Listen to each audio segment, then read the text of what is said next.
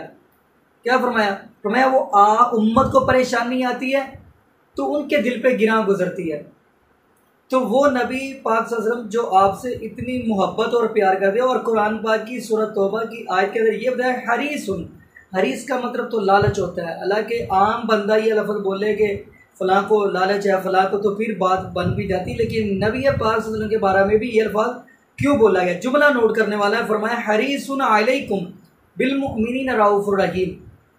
اب میں ایسے مثال آپ کو دنیا کی دے کے سمجھا دیتا ہوں۔ دنیا دار بندہ ہے نا، وہ یہ چاہتا ہے میرے بیٹے کو اعلیٰ سے اعلیٰ کوٹھی مل جائے، اس کو یہ لالچ ہوتی ہے، وہ اعلیٰ عہدے پہ لگ جائے، اس کو یہ لالچ ہوتی ہے، اس کے بعد اعلیٰ سے اعلیٰ گاڑی ہوئی، اس کو لالچ ہوتی ہے۔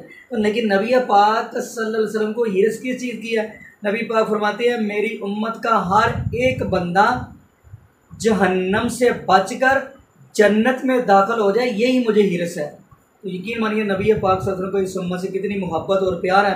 تو ناظرین دعا کریے گا اللہ پاک ہمیں نبی پاک صلی اللہ علیہ وسلم کے شریعت کے مطابق زندگی گزارنے کی توفیق دے، اور ہمیں نبی پاک صلی اللہ علیہ وسلم کے صحابہ جیسا ایمان نصیب فرمائے۔ جزاکم اللہ خیرا، احسن الجزاء، السلام علیکم ورحمۃ اللہ وبرکاتہ۔